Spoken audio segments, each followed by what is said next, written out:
Everyone, তো কী অবস্থা সবার। তো আজকের ব্লগটা থাকছে মেইনলি আমাদের স্কুলের বিদায় অনুষ্ঠান রিলেটেড। সো আমি বিদায় অনুষ্ঠানে গিয়ে কী করলাম আজকের ব্লগে তোমাদের সাথে আমি এইটাই শেয়ার করব।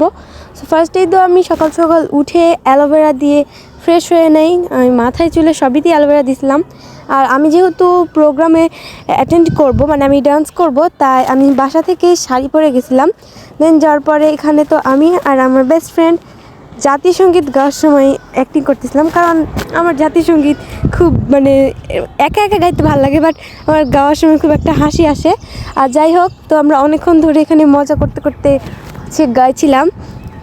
তো যাই হোক, ফালতু কথা কি আর বলবো। সো আমরা অনেকক্ষণ ধরে দাঁড়িয়েছিলাম। আল্লাহ, কি একটা বাজে অবস্থা। আমি এখন ছাদে আসছি ভয়েস কভার করতে, বাট পাশ থেকে মেশিনের কিছু একটা আওয়াজ আসতেছে। মানে আমার সবসময় এরমই হয়।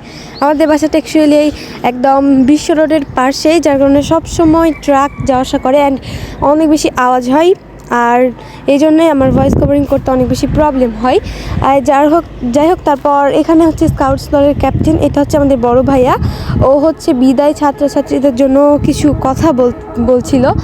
আর যাই হোক, ওদের জন্য আমার খুব খারাপ লাগছিল যে ওরা 5 বছর পর স্কুল থেকে চলে যাচ্ছে, একদিন আমরাও চলে যাব। বিষয়টা আমার কাছে অনেক বেশি কষ্টের মনে হয়েছে। অ্যান্ড দেন প্রিন্সিপাল স্যার তো অনেক সুন্দর সুন্দর কয়েকটা লেকচার আমাদের জন্য দিয়ে গেলেন। আমার প্রিন্সিপাল স্যারের কথাগুলো শুনে অনেক বেশি ভালো লাগছে। কথাগুলো আমি এখানে কাট করে দিয়েছি, কারণ আমি যেহেতু ভয়েস কভার করতেছি তাই সেটা শোনাইনি।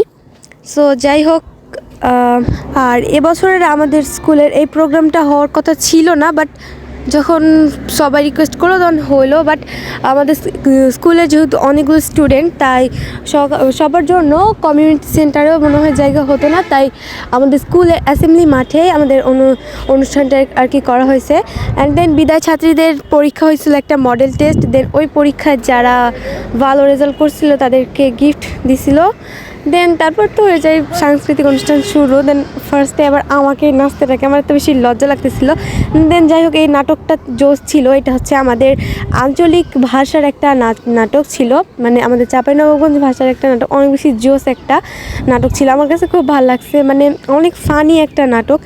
দেন তারপরে আমার প্রোগ্রাম করার আসার পর অনেক বেশি পিপাসা পেয়ে যাই। দেন তাড়াতাড়ি করে আমি এবার পানি খাই, কারণ অনেক গরম লাগছে। সো আজকের ব্লগটা এখান পর্যন্ত। টাটা।